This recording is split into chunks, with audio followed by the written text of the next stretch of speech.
Alors, polynôme nul. Alors, c'est un polynôme dont un P est un polynôme nul si seulement tous les coefficients de P sont nuls. Ok. Ok. Donc, par exemple, là, comme il dit, si je prends ce polynôme là, ax carré, 2 degré 2, 2a plus bx plus a égale 0. Nous, on aura deux façons de voir ça. Soit a et b, c'est deux complexes. Ok. Du coup, il faudra résoudre l'équation et calculer delta égale 2a plus b au carré moins 4 fois a fois. Ok. Prédéterminer solution. Soit on va chercher on va considérer que c'est le polynôme nul. Donc ça veut dire qu'on doit avoir a, donc tous les coefficients d'un polynôme nul sont nuls, soit a égale 0, ok, et 2a plus b égale 0. Donc c'est a plus b égale 0. Donc ça,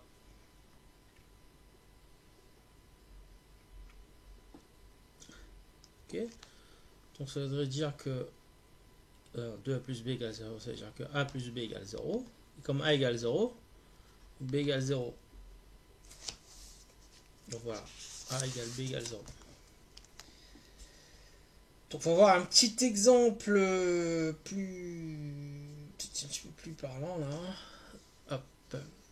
Voilà, donc tout ce qui dit polynôme nul, c'est plutôt des exercices théoriques. Donc soit P un polynôme complexe, alors qui vérifie cette égalité. P de x plus 1 égale P de x.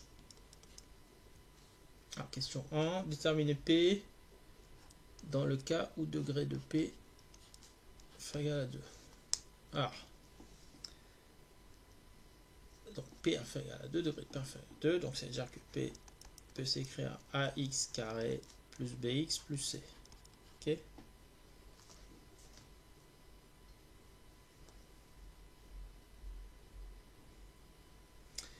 Alors,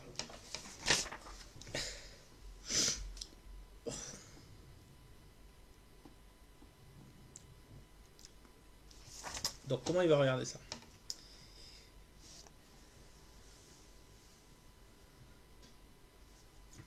Donc, on va voir P de x plus 1. Donc, du coup, ce polynôme là vérifie P de x plus 1 égale P de x. Ok. Voilà. P de x plus 1, c'est a x plus 1 au carré plus b x plus 1 plus c qui est égal à x carré plus bx plus c. Ok. Maintenant, quel rapport avec le polynôme nul? On y vient. On va tout faire passer de l'autre côté. Donc le a, ce qui fait un truc comme a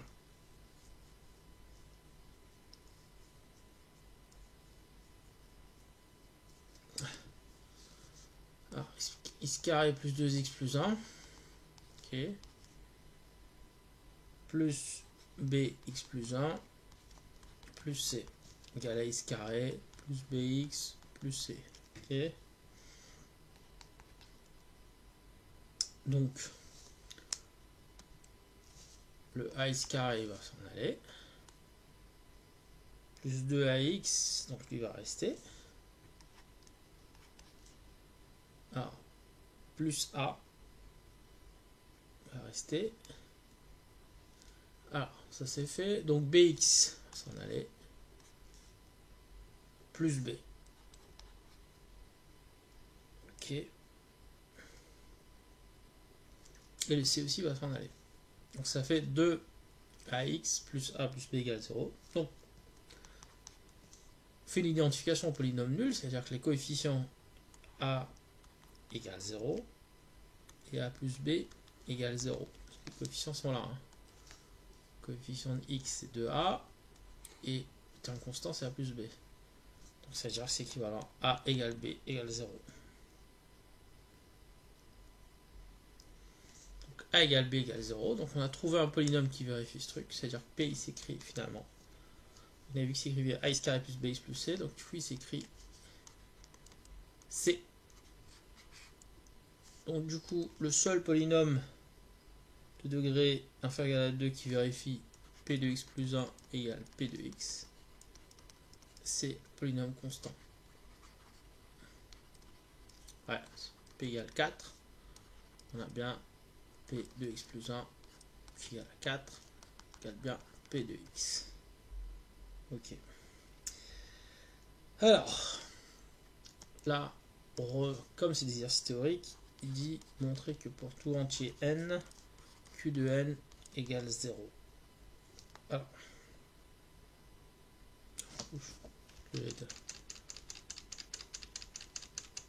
non, alors, on va noter alpha égale P0 et Q égale P de moins alpha. Il faudra montrer que pour tout entier n, Q de n égale 0 et conclure. Voilà, un joli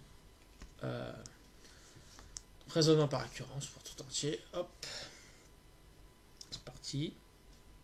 Pour tout n,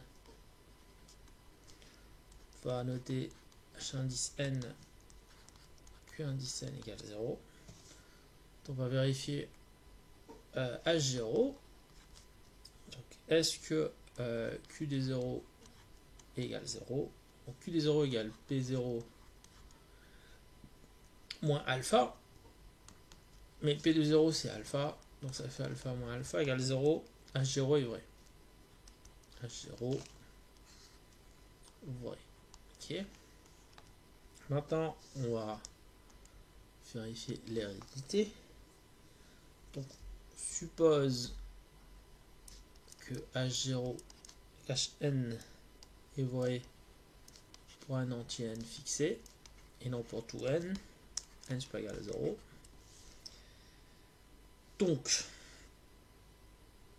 hypothèse de récurrence, comme on va hypothèse de récurrence, donc du coup le polynôme P vérifie P de x plus 1 égale P de x. Ok. Donc on a P de x plus 1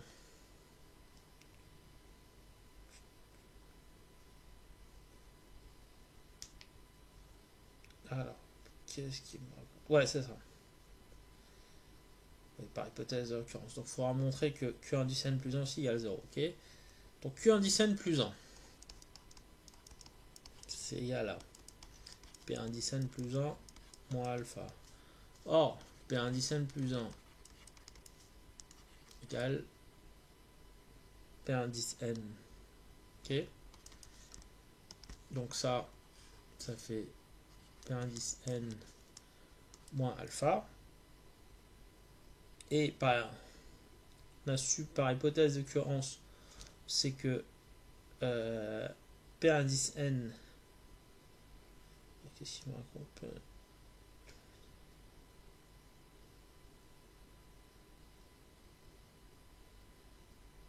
Ouais, P indice n.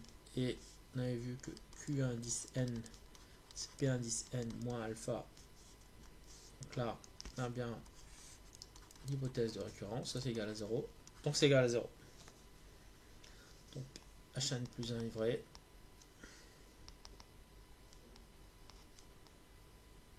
Ok.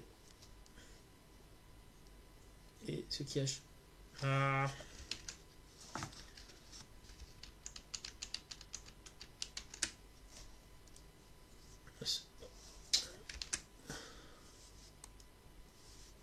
Hn plus 1 est vrai, ce qui achève la récurrence.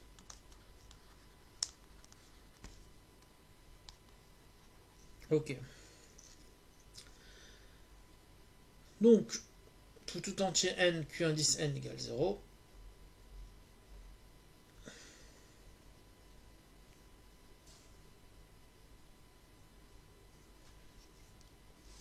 Donc ça veut dire quoi Q indice n égale 0?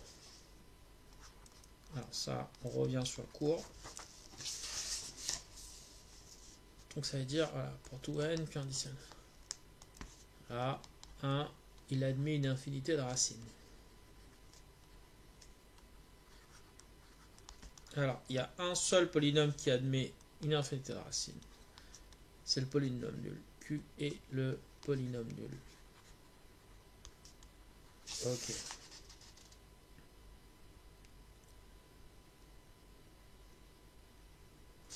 Donc si Q est le polynôme nul, on a 0 égale P moins alpha équivalent P égale alpha. Et donc P est le polynôme constant, comme on avait vu dans la question. Ah.